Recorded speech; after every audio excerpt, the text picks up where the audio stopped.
The Esquire Theater at 6th and Downing announced it will close in July. Meanwhile, if you're hoping to catch a film here at the Esquire, you have until July to do so. Now, nearly a century after it opened, the current building owners at LoopNet have sent plans to the city to redevelop the property. I really do think that you can't really talk about the Esquire without talking about the Rocky Horror Picture Show.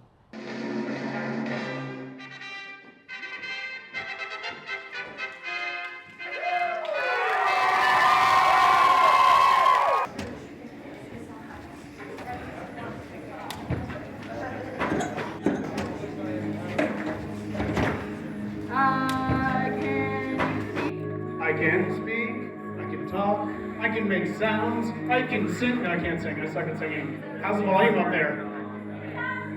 Are we sounding good? I'm not having to project too hard into it, so I think we're good. Nobody touch the microphone settings. Whoever's using the mic, make sure you eat it. I feel like my selling point mainly is like, do you want to see like the coolest queer movie ever that makes no sense, but it can make sense if you want it to. If you want to think deeply about it, you can. It's the worst musical you've ever seen, and you're gonna love it. It is so much fun.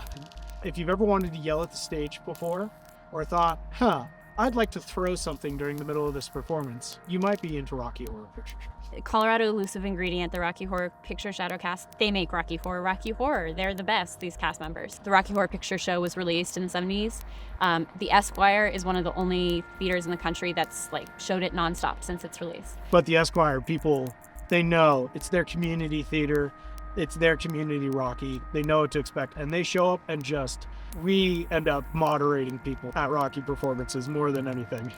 The Esquire is just where our rowdiest crowds are. When we refer to the Esquire, we're referring to it as home. There's a big difference in like how it feels being at the Esquire versus like some other theater. We have people in our audiences that are really nervous little 14-year-olds that this is their first time experiencing anything like this, and then folks in their 70s who have loved the movie since it came out.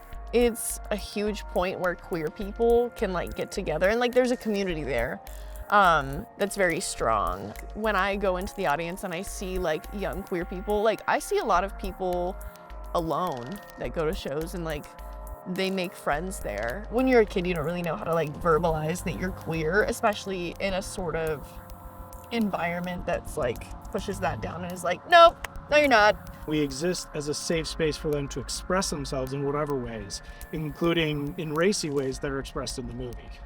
The Esquire was where I found my queer identity. It's where I met people in the LGBTQ plus community for the first time, and I feel like the Esquire has been a safe place for marginalized communities. Rocky gives you that safe space to be whatever you want without judgment, and you can go and know that even if the person sitting next to you is not the same kind of person, they're gonna accept you for who you are. And it's just given the community such a safe space to be whoever they want. And we're just a bunch of weird people who don't fit together, but somehow in this one spot, it's perfect. We all are supposed to be there together.